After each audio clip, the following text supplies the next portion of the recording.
دوسری تجویز میری ایک اور ہے، میں ہمت کر کے اپنا فرض سمجھ کر اس کو عرض کرتا ہوں۔ بہت عرصے سے میرے دل میں ہے کہ ارباب دارالعلوم اس موضوع پر غور فرمائیں۔ مجھ ناچیز کا خیال یہ ہے کہ اکابر دارالعلوم کو سعودی حکومت سے ایک سنجیدہ اور باضابطہ گفتگو کا آغاز کرنا چاہیے۔ میں خود سعودی عرب میں رہا ہوں اور اسی جامعہ اسلامیہ کا ایک طالب علم ہوں جہاں سے غیر مقلدیت کا یہ سارا مسئلہ پوری دنیا میں پھیلایا جا رہا ہے۔ 8-9 سال میرے وہاں گزرے ہیں۔ میں ایک بات عرض کرنا چاہتا ہوں، یہ صحیح ہے کہ رابطہ عالم اسلامی نے وہ تجویز پیش کی جو ہمارے حضرت محتم صاحب دامت برکاتہم نے اس کو نقل کیا، اس کے ایک حصے کو، اور یہ بھی صحیح ہے کہ سعودی حکومت کا اپنا مسلک جو علانیہ ہے وہ حنبلی ہے، اور یہ بھی صحیح ہے کہ وہاں کے بہت سے علماء کا مسلک کچھ اور ہے، لیکن اس حقیقت کا انکار نہیں کیا جا سکتا کہ غیر مقلدیت کے اس فتنے کو اصل میں ساری طاقت سعودی حکومت سے پہنچ رہی ہے۔ اس کو نظر انداز کیا جائے گا تو ہم فتنے کے جڑ اور فتنے کے سر چشمے کو کچلے بغیر ہم اس کے امتدادات اور اس کے تسلسل اور اس کے باہر پہنچنے والے اثرات ہی سے لڑتے رہیں گے۔ میں حوالے کے طور پر پیش کرنا چاہتا ہوں، سعودی حکومت کا جو شعبہ دعوت و ارشاد ہے اور اس کا جو شعبہ توعیت الجالیات ہے، اس کے حائل کے مرکز کے زیر اہتمام ابھی کچھ دنوں پہلے ایک تقریر کی گئی ہے، جس تقریر کی سی ڈی پوری دنیا میں لاکھوں کی تعداد میں پھیلائی گئی ہے۔ اس میں کہا گیا ہے، اس تقریر کا عنوان ہے کہ صرف قادیانی ہی کافر کیوں، اور پھر اس پوری تقریر کا خلاصہ یہ ہے کہ مرزا غلام احمد قادیانی بلا وجہ بدنام ہیں، ان سے پہلے اسی طرح کی کفریات حنفیوں اور صوفیوں کے بڑے بڑے بزرگ بک چکے ہیں، اور جن بزرگوں کے اس میں نام لیے گئے ہیں میں ان میں سے چند کے نام لیتا ہوں۔ اس میں پہلا نام لیا گیا ہے، پہلا اگر کہنا مشکل ہو تو میں کہتا ہوں اس میں ایک نام ہے ملا علی قاری کا، دوسرا نام ہے امام ربانی مجدد الفسانی کا، تیسرا نام ہے نابغ عصر حضرت مولانا رشید احمد گنگوہی رحمۃ اللہ علیہ کا، چوتھا نام ہے شیخ الحدیث حضرت مولانا محمد زکریا صاحب کا، اور آخر میں کہا گیا ہے کہ پوری جماعت دیوبند قادیانیوں کی طرح کافر ہے۔ یہ تقریر سعودی حکومت کے سرکاری وزارت مذہبی امور کے شعبے دعوت و ارشاد اور توعیت الجالیات کی طرف سے پوری دنیا میں تقسیم کی گئی ہے، اور دہلی میں تنظیم اہل حدیث کی طرف سے وہ تقریر یہاں ہندوستان میں پھیلائی جا رہی ہے۔ ایک اور رسالہ ہے جس کا نام ہے کیا علماء اہل دیوبند اہل سنت والجماعت ہیں، یہ رسالے کا عنوان ہے، کیا علماء دیوبند اہل سنت والجماعت ہیں۔ اس کے مصنف ہیں کوئی جناب توصیف الرحمن راشد صاحب۔ یہ رسالہ بھی سعودی عرب کی وزارت مذہبی امور کے تابع شعبہ دعوت و ارشاد اور توعیت الجالیات سے شائع ہوا ہے۔ اس کا ایک جملہ نقل کرتا ہوں خاکم بدہن، لکھتے ہیں کہ نبی اکرم کے مقابلے میں پیروں، فقیروں اور اماموں کی اطاعت کے داعیوں کے پیچھے نمازیں ادا کرنا حرام ہے،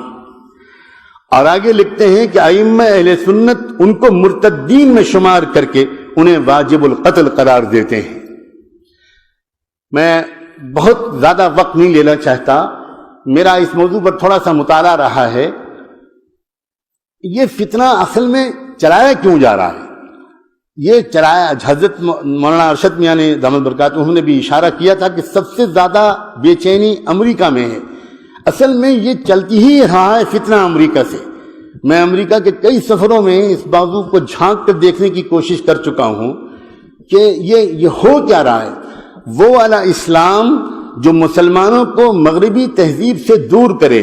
اور وہ والا اسلام جو مسلمانوں کو مغرب کے مقابلے پر آمادہ کرے، اس اسلام سے ہٹانے کے لیے مغرب نے جہاں انٹرنیٹ اور بلیو فلمیں اور عریانیت اور برہنگی وغیرہ وغیرہ اس کو فروغ دے رہا ہے، وہاں وہ مغرب کیونکہ جانتا ہے کہ بڑی تعداد میں مسلمان نوجوان ان تمام کوششوں اور سازشوں کے باوجود وہ شراب خانوں اور کلبوں سے دور رہ کر مسجدوں سے قریب ہو رہے ہیں۔ لہذا ایسے مسلمانوں کے لیے جو تمام تر کوششوں کے باوجود دین سے دور نہیں ہو پا رہے، انہوں نے دوسرا نسخہ یہ اختیار کیا ہے کہ اگر دین پر چلنا ہی ہے تو ان کو ایسے دین میں لگا دو جو ان کو آپس میں الجھا دے۔ یہ ایک سوچے سمجھے منصوبے کے تحت ہو رہا ہے، اور میرے اپنی یقین کے مطابق سعودی حکومت کا ایک طبقہ اس منصوبے میں جانے یا انجانے شریک ہے۔ میں صرف اتنا عرض کرنا چاہتا ہوں کہ ہمارے اکابر دارالعلوم دیوبند ہی کا مقام ہے۔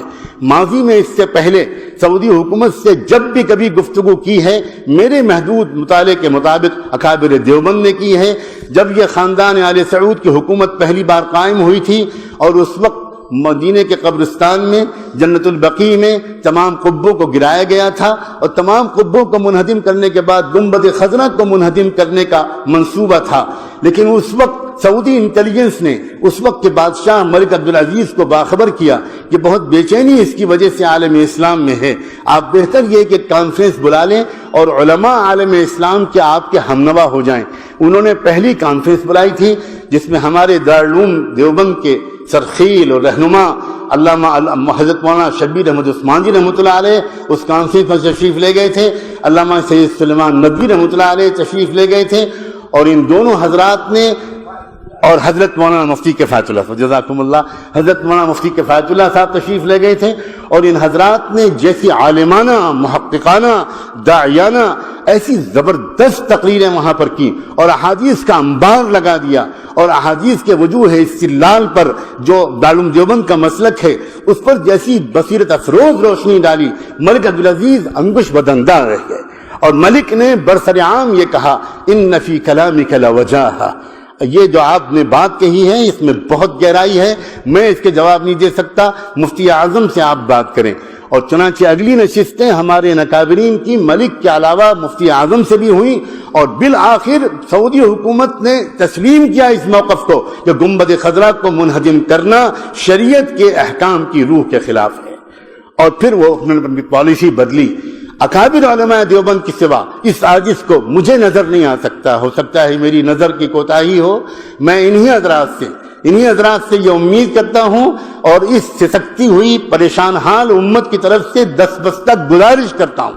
آپ ایک سنجیدہ گفتگو کا آغاز کریں، آپ اس کے اہل ہیں، آپ کہیں کہ ہم آپ سے کچھ بات کرنا چاہتے ہیں۔ یہ کیا ہو رہا ہے آپ کے ملک میں بیٹھ کر؟ آپ وقتی طور پر ہم اس سے تسلی میں نہیں آ سکتے کہ صاحب ہمارا یہ سرکاری مسلک نہیں ہے، نہیں ہے، یہ باتیں پوری طرح شواہد ان کا ساتھ نہیں دیتی۔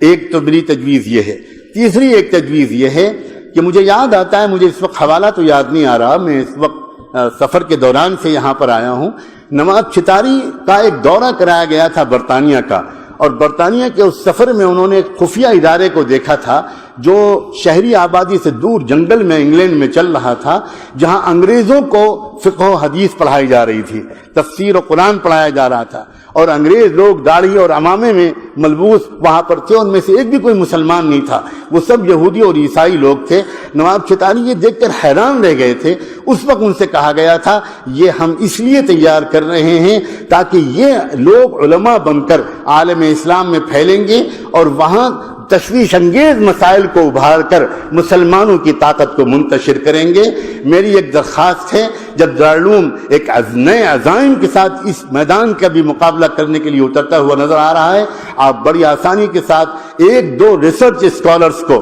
جو آپ کے اپنے فاضل ہوں، جو انگریزی اور عربی پر عبور رکھتے ہوں، ان کو لگائیے اس بات پر کہ وہ مغرب کے یونیورسٹیوں میں جو دستاویزیں موجود ہیں اس سلسلے کی چیزیں تلاش کرنے سے مل جاتی ہیں۔ مولانا احمد رضا خان کی جو خط و کتابت ہے انگریز حکومت سے، آج برٹش لائبریری میں وہ میسر ہے، اس سے پتہ لگ گیا ہے کہ احمد رضا خان صاحب اتنے زبردست علم کے باوجود اس راستے پر کیوں گئے تھے۔ اور ابھی